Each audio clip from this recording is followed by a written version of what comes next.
I was asked recently what I was like as a teenager. I don't know about you, but I'd rather be kicked in the stomach by a horse than have to think about that. Fortunately, unlike today, there are very few images of that time. But I think I've found one that really captures my badly bleached, tipped, rock star 80s mullet.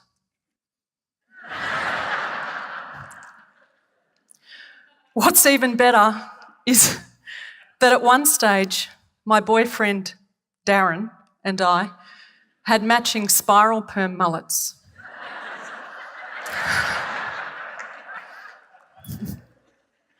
What can I say? Wasn't a great time. This is hard to believe, but the internal was actually more tragic than the external. I was a walking contradiction. Weekdays boasted academic and sporting success, and weekends I spent escaping the trauma that comes from childhood sexual abuse by drowning myself in drugs and alcohol. By my late teens, addiction fueled by feelings of worthlessness nearly killed me. What dominates most, though, is I felt completely at odds with the world. It's like I wasn't around when they were handing out a crucial piece of the puzzle to life. Even at this early age, I was subconsciously propelled to help others who felt this same way.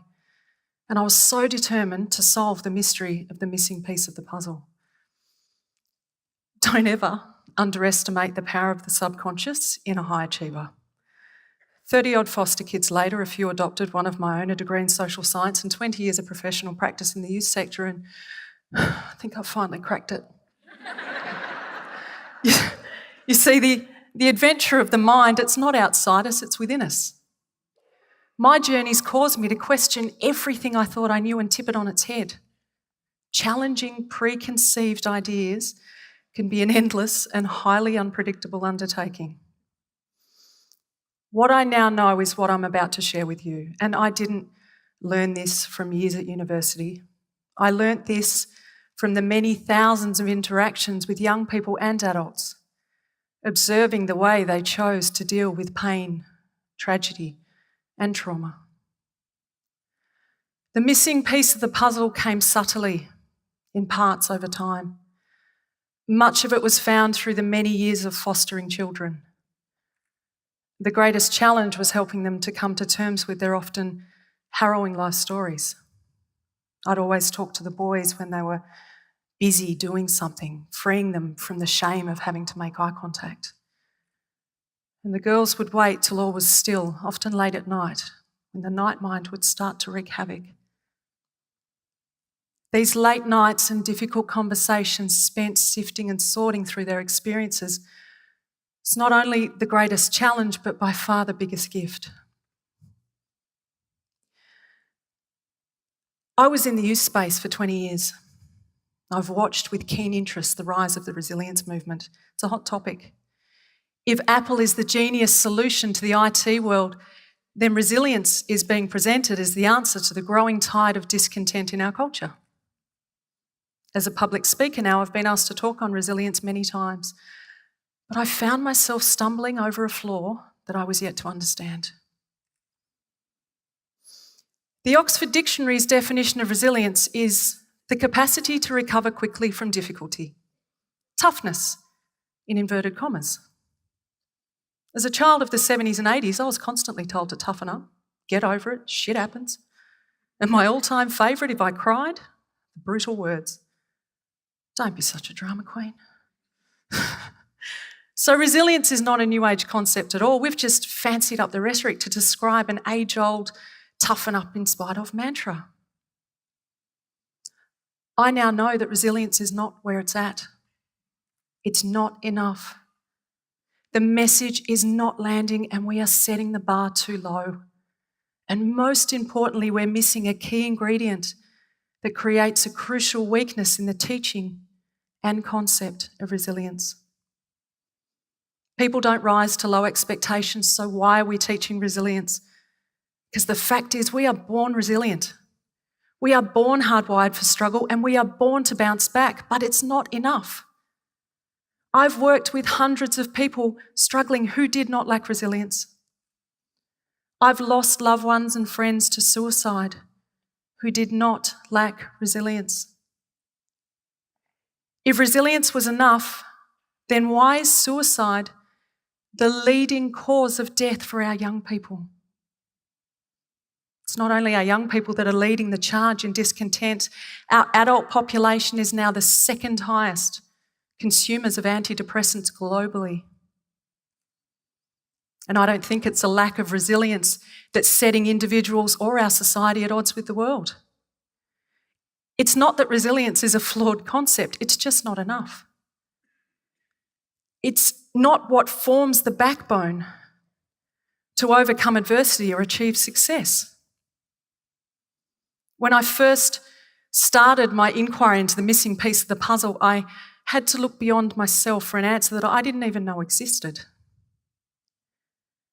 I began to look at the great leaders of the world, people I admired, contented people. What did they have in common? What was this magic formula? Resilience wasn't absent, but it rarely is. The more I investigated, the clearer it became. What was common to them all? It was acceptance. They'd all accepted their realities as harsh as they may be. And they'd used them to not only better themselves, but to serve the greater good. As appalling as Mandela's imprisonment, he never once used it as a tool for hatred and revenge. He used it as a tool to strive beyond it. Martin Luther King united people through the acknowledgement and acceptance of a shared pain and a belief that rose from that very place. The humble acceptance of their experiences enabled them to lead and left a timeless mark. Acceptance gave them the capacity to carry on because of their experiences, not in spite of them. Our kids are resilient. We are resilient. We have taught resilience and we continue to do so. If we keep relying on resilience alone, lives will continue to be lost. Acceptance needs to be the new mantra. So what does resilience look like without acceptance?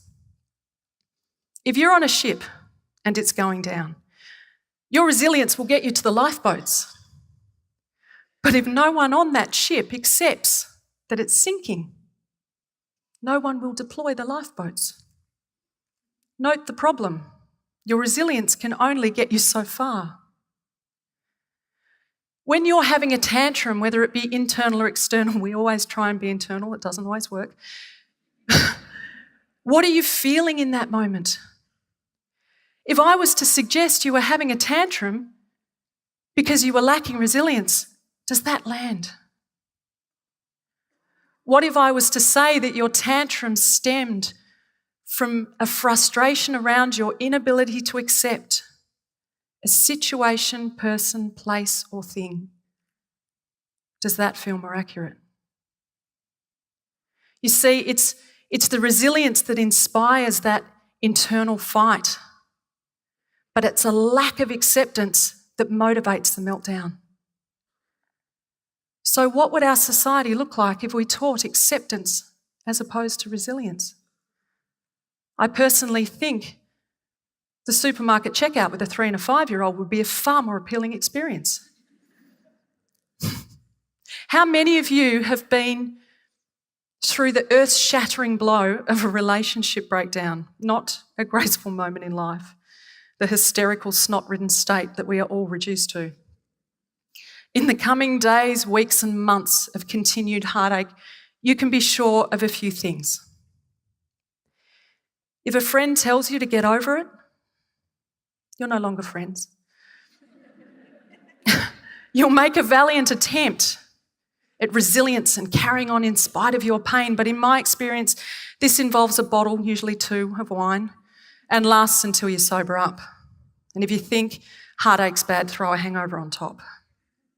I love the little bits of knowing laughter.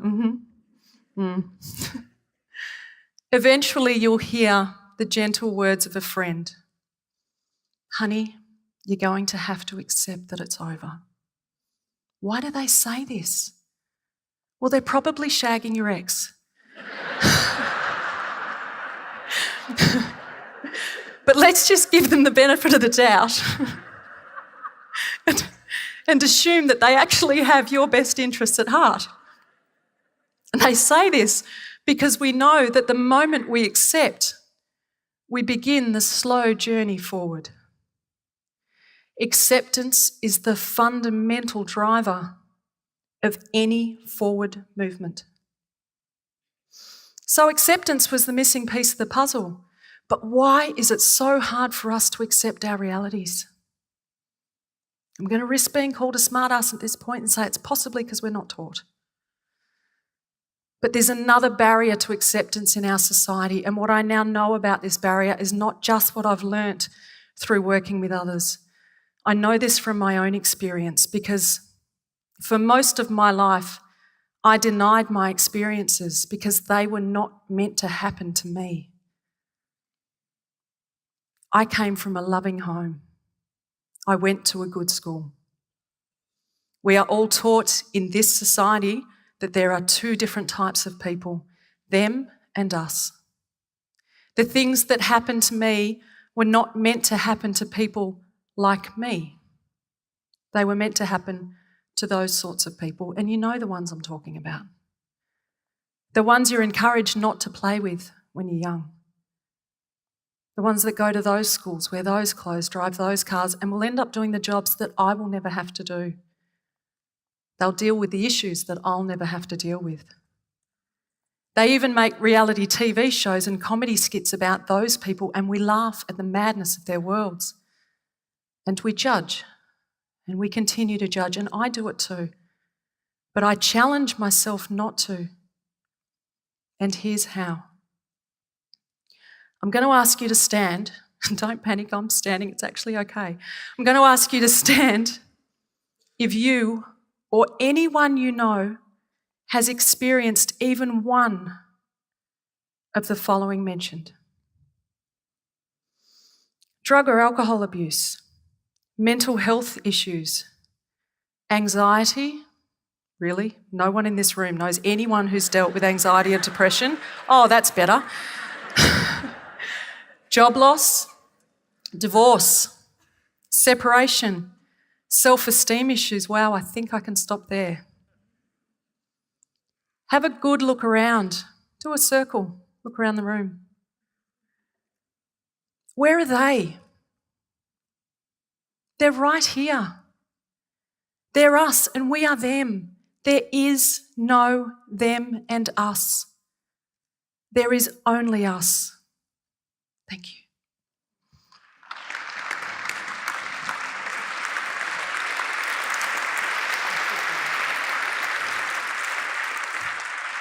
Thank you. Absolutely none of us are an exception to life's rules and chaos. Every single one of us in this room, in this world, will experience things that leave us shocked, stunned, and at times absolutely bewildered. Those that achieve greatness know that the bigger the challenge, the greater the gift. For want of a better term, I like to call them gifts in shitty wrapping paper. I can now thank my rather colourful and layered life for this understanding and a resulting capacity for connection, empathy, and service. A lack of acceptance can be lethal. I know because it nearly killed me. Recently, I was put to the test on everything I've learnt. On Christmas Day, we lost our family home in the fires at Warrigal. A couple of weeks after that, I split with my partner. And 3 days after that, my beautiful mum died. Somewhere in that chaos, my last child left home. I looked around and there was absolutely nothing familiar left. except for my belief in acceptance.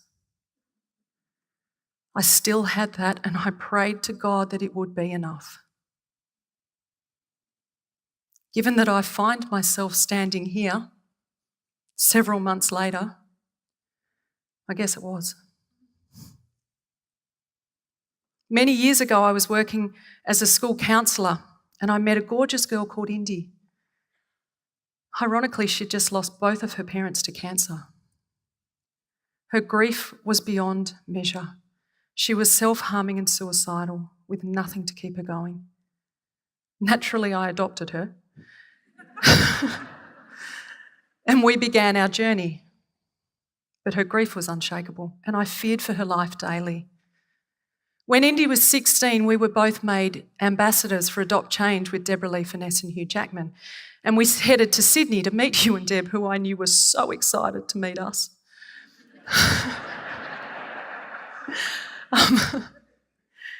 Indy was asked to share her story, and the first few times were brutal, and she broke down, leaving me to finish the speech. Then I watched something really interesting happen. The more she shared her story, the more she began to accept it and realised that it could actually benefit others. In that 1 week, this girl turned her whole life around. The darkness lifted and a light came into her eyes. She could now carry on because of her experiences, not in spite of them. Recently, I was talking at a school on this exact topic, and I shared Indy's story and several others of a similar nature. Afterwards, a young girl, perhaps 14, clearly shy, came up to me and handed me a note. I asked her what it was. She simply said, "Thank you, but I won't be needing it anymore." She walked off. As I watched her walk off, I opened the note. It was a suicide note. She didn't hand me the note because she'd suddenly become resilient. That she already had. She handed me the note because she came to accept her story. And she realised that this acceptance was far less likely to kill her. She has the missing piece of the puzzle, and she can now carry on because of her experiences. Thank you.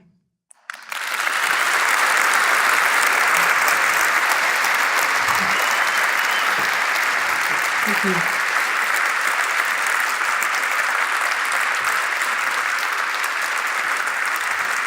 Thank you.